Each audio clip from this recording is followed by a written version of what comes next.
Monsieur, peuple congolais, mon message s'adresse d'abord à vous. Que vous soyez à l'intérieur du pays comme à l'extérieur. Et puis, aux plateformes de la cyber-censure, Made in Sassoland, depuis le Yocratie, c'est-à-dire le Yo, la capitale de la dictature, mais aussi à l'étranger. Et eux aussi, ils opèrent en réseau, sur Internet. Mesdames, Messieurs, un ami m'a appelé, puis un autre m'ont dit, Monsieur Ayatonga, tes vidéos ne sont plus visibles à Brazzaville. Je le fais sur YouTube. Ils ne sont plus visibles à Brazzaville. Quand on cherche, on ne trouve pas. On ne trouve plus. Et si on a la chance de les trouver, directement ça renvoie à Sassou Nguesso. Ou à la propagande du pouvoir en place. Et donc il s'est demandé si je suis corrompu par le régime. Bon. Vous savez que l'ignorance est la pire des souffrances. Oui. Et pourquoi? Parce que c'est que je vais vous expliquer pourquoi. Donc, notons au passage qu'en 2014, Denis Christel Sassou Nguesso, le fiston du dictateur, m'avait contacté en privé sur la page Facebook, ma page Facebook. M'avons demandé que Isidore Yotonga, tu es où? Je vais t'envoyer un chauffeur avec une grosse enveloppe. Et j'avais alors répondu à l'époque, non merci. Il avait insisté, j'ai dit non, va te faire foutre. Et ça s'est arrêté là. C'était l'unique tentative que le régime Sassou Nguesso a tenté à ma personne. Voilà, c'était en 2014. Depuis plus rien, parce qu'en fait, pour eux, ils ont compris que chaque fois qu'on cherche à corrompre ce monsieur, il va sur Twitter, Facebook, tous les médias sociaux diffusent ça là. Bon, on est grillé. Donc ça ne sert à rien. Pour eux, c'est ça. Mesdames, Messieurs, ben oui, les vidéos ne sont plus visibles au pays. Mais j'ai pu aussi avoir une autre information ici. Je peux citer la personne.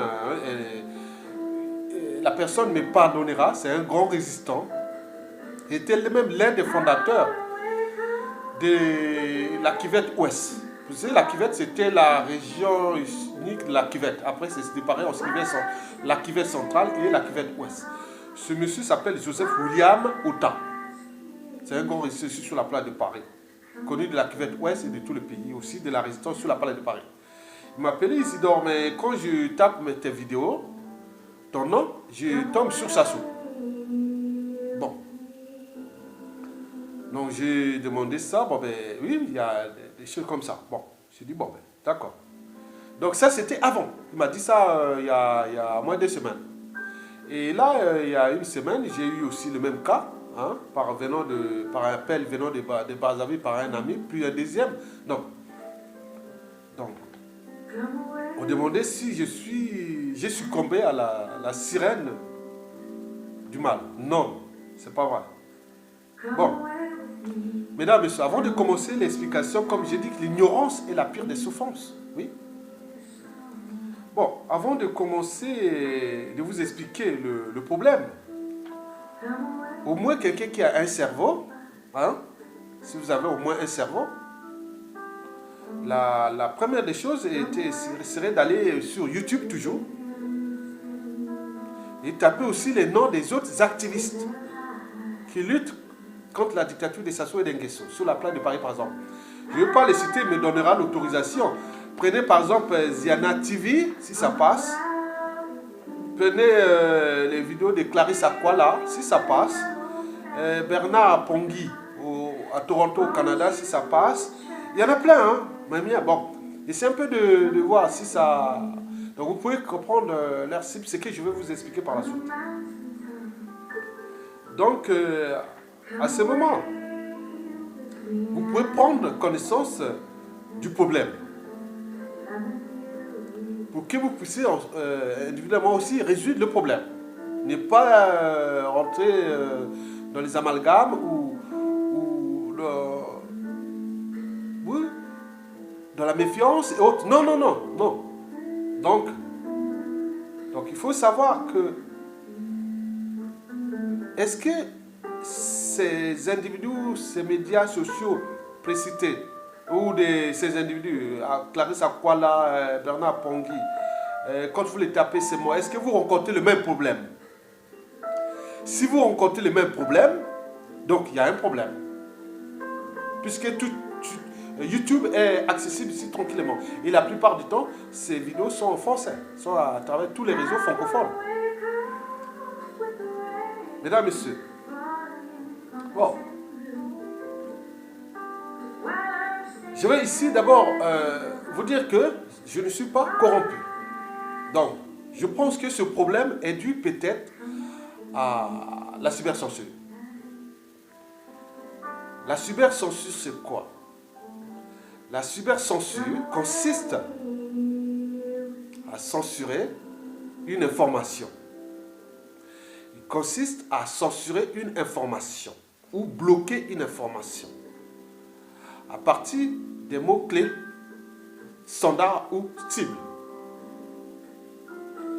Je répète, la cybercensure consiste à bloquer une information ou censurer une information numérique. Dans le cas, les mots-clés qu'ils ont utilisés de moi, c'est Aya, Tonga, et avec tous les mots que j'ai tapés liant Aya et Tonga de mes vidéos. Il y en a aujourd'hui 500 et quelques. Donc ils ont vu, c'est du boulot. Hein. Ils ont fait des boulots, c'est du travail. Hein. De développeurs et de programmeurs. Des génies de l'informatique. Au Congo, je ne sais pas s'ils font ça à titre gratuit ou d'activisme à la dictature. Mais je pense que ceux qui sont quand même en Occident prennent tous ces risques de travailler pour ça. C'est que, bon, ben, on reçoit quelque part du pécule, de l'argent. C'est pas gratos. C'est du travail. Donc, par exemple, en France, nous avons déjà identifié deux plateformes de cybercensure sur les comptes ou tout ce qui touche Aya Tonga. Le premier situé à Saint-Maur-les-Fossés, c'est en 94 là, dans Paris Sud, c'est le département de Val-de-Marne, et l'autre est situé au Plessis-Trévis, en Seine-et-Marne. Toutes les deux villes sont en région parisienne. Donc, ça doit être une des plateformes de cybercensure ciblée à travers des mots-clés. Mais je pense que quand on tape Aya Tonga ou Aya, et on se retrouve avec Sassou, c'est ce qu'on appelle le déroutage. Donc, je dis que c'est des développeurs, des programmeurs, analystes programmeurs, développeurs et autres informaticiens. Donc, il y a un coût. Donc, on paye de l'argent à ces gens. Hein, l'argent du Congo est payé à ces gens qui font ce sale boulot-là. Pour bloquer que les Congolais ne soient pas informés. Il ne s'agit pas que de génocide humain, mais le génocide aussi est de niveau de la communication. Mesdames, Messieurs. Donc, vous avez compris que bon, ben, les gens s'activent dans ces plateformes-là. Par exemple, à Oyo, on vient d'informer, pour que ces gens soient faits de telle sorte que l'Éternel arrive à Oyo. C'était à cause de ça, parce qu'il y a toute une plateforme là-bas. Les gens travaillent nuit et jour sur les médias et réseaux sociaux et des informations qui touchent Internet. L'image de M. Sassou Nguesso, de leur famille, autres, ils font des... Voilà, donc je ne veux pas vous donner... donc, ils paient aussi l'argent pour ce qui concerne les big data, mais ils ont des gens qui sont liés avec nous sur les médias et réseaux sociaux en ce qui concerne les métadonnées. Donc tous ces mots-là, pour certains, sont compliqués, mais ça ne veut rien dire. Donc au Congo, si ça sous-tombe, ça sera aussi simple que ça. Donc nous voulons partager l'information. L'information ne doit pas être cachée, ce n'est pas flou. La connaissance ne doit pas être floue. Quand c'est flou, ce n'est pas bon. Moi, je veux que le savoir soit partagé par tout le monde, la connaissance. Mesdames, Messieurs, vous voyez, ce qu'ils font là, c'est le premier réseau de notre malheur. Hein, l'un des réseaux du malheur des Congolais. Par rapport à ce qu'on voit en Libye. Bien sûr, ça fait partie, je ne sais pas si c'est des facteurs déterminants aggravants, l'un des facteurs. Vous voyez les Africains qui sont là, qui s'activent à bloquer pour que les Congolais là-bas ne soient pas informés. Ils viennent ici, on est Africain, on est noir, on est Congolais, autres. C'est des gens qui sont mauvais, c'est des mauvais. C'est des gens, c'est des trop mauvais pour être utiles à l'intérêt même général, à l'intérêt des formés. Parce que être citoyen, c'est d'abord être informé. Si vous n'êtes pas informé, vous n'êtes pas citoyen. Donc si on vous empêche la manière de s'informer, ça veut dire qu'on ne veut pas que vous soyez citoyen humain, c'est tout simplement. Mesdames, Messieurs, peuple congolais, oui, vous savez que l'inégalité entre couches sociales, culture, société et civilisation n'est pas fondée sur la nature. Elle réside tout justement dans l'éducation et l'information qu'on donne à l'individu, ou plutôt dans celle qu'on lui refuse. Mais il me semble que le dictateur de Sassou Nguesso, pour se maintenir coûte que coûte au pouvoir, a besoin que les Congolais soient les plus ignorants possibles. Les plus ignorants possibles, les plus analphabètes possibles, moins éduqués possible. Il empêche donc le Congolais la manière même de réfléchir et de penser. Ainsi anéanti, le Congolais se soumet à la pensée unique et dictée par le régime liberticide, politique liberticide, antidémocratique, antisocial et criminogène. Mesdames, Messieurs, c'est un danger.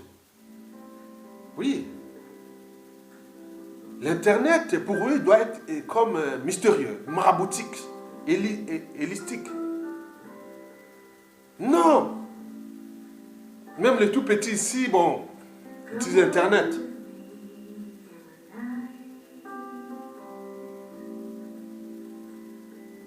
Ben oui. Ma fille ici en France, déjà en 99, en 2000, utilisait déjà Internet. Ma fille ici, née ici à Paris. Utilisait déjà Internet en 2000. Arrêtez. Donc, on bloque. L'Internet, c'est un outil de communication. C'est comme la bouche parlait. C'est comme la radio, comme... voilà. Mais pourquoi on empêche les autres d'être informés, d'être citoyens? Donc, il y a un problème. Mesdames, Messieurs, vous avez compris que même la situation libyenne, nous sommes entre la peste et le choléra. La peste au Congo et le choléra en Libye. Où est-ce que nous allons? Ces gens qui sont là-bas, les Congolais, où est-ce qu'ils vont aller? Entre la peste et le choléra. Ces dictateurs-là représentent la peste. Les uns cherchent à s'échapper de cette peste-là pour aller, et ils se retrouvent avec le choléra en Libye, ils deviennent des esclaves. Mais où va l'Afrique? À un moment donné, quand on se révolte, et quand ces marchands d'esclaves en Libye, dans le monde arabe, mais à un moment donné, on se dit aussi que chez nous aussi, c'est pire que ça. Donc on ne sait pas. Donc ne restez pas sur les émotions. Agiter plus au bon neurones, donc la conscience, la raison. Ça vous permet de réfléchir et de penser, trouver demain les solutions pour mettre d'abord, aujourd'hui et demain, pour mettre hors d'état de nuit ces messieurs-là qui ont été de tout tirer vers le bas, notre pays. Ils nous attaquent sur tous les plans. Physique déjà, par la violence physique, la terreur, voilà. Et plus aussi sur les réseaux, on les voit. Ils ont embauché tant de gens qui travaillent sous les médias sociaux, sont tous les jours des activistes du régime. On ne sait pas quel est le niveau de leur conscience. Je vous dis qu'il y a plusieurs formes de conscience. La moyenne, c'est la grande conscience. Mais quand on repart vers le bas, il y a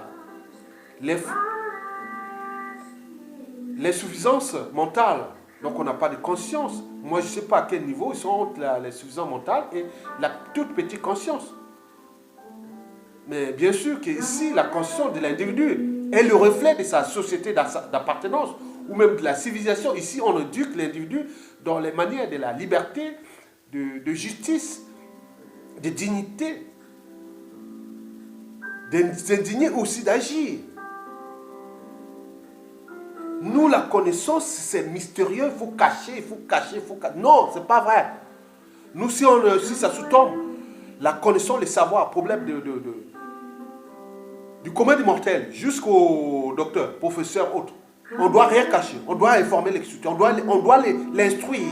On doit le montrer, voilà. Ça ne doit pas être caché. Nous, les intellectuels, on veut tout cacher. Et j'ai même d'ailleurs vu sur les médias et réseaux sociaux, on dit, il y a un problème, mais pourquoi tu partages tout partout à tous les amis? Non, j'ai envie de partager. Rien ne doit être caché au niveau du savoir, de la connaissance, de l'information. Parce que l'inégalité entre couches sociales, culture, société et civilisation n'est pas fondée sur la nature. Elle réside dans l'éducation ou l'information qu'on donne à l'individu, ou plutôt dans celle qu'on lui refuse. Donc nous sommes dans cet état d'esprit. Donc Sassou Nguesso a plusieurs plateformes de cybercensure. D'abord au pays, c'est le pays le plus cybercensuré au monde. Je vous informe que au niveau internet, au vu de nos ressources, on ne serait pas à ce niveau-là. Je vous dis que le premier, si on voit les classements de connexion internet, au niveau des bandes passantes, en Afrique, c'est-à-dire en Afrique centrale, c'est-à-dire la CEMAC, Communauté des États d'Afrique centrale. Le top 1, c'est le Cameroun, qui prend toute la moitié de la communication internet de la CEMAC. Deuxième, c'est peut-être le Tchad. Et troisième, le Gabon. Et quatrième, la Guinée équatoriale. Et cinquième, enfin, le Congo. Et le dernier, la Centrafrique. Vous imaginez? Donc, nous sommes en retard considérablement. L'Internet, là-bas, les gens qui utilisent Internet au Congo, la plupart, c'est des familles privilégiées, c'est-à-dire ceux qui sont inféodés au régime. Ce n'est pas tout le monde.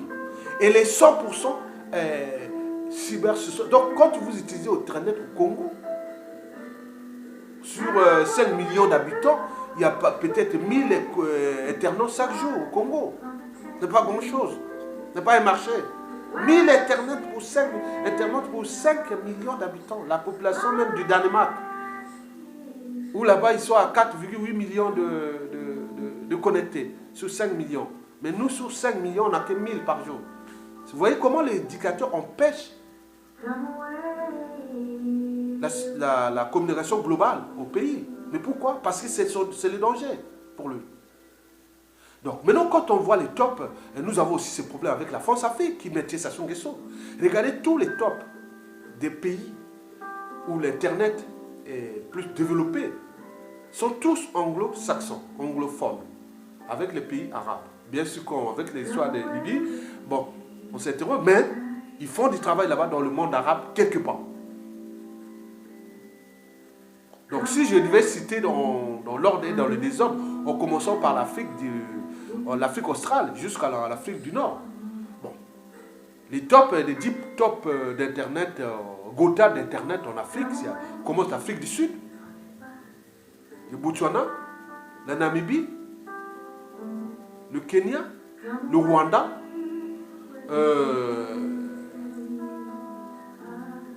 le Nigeria,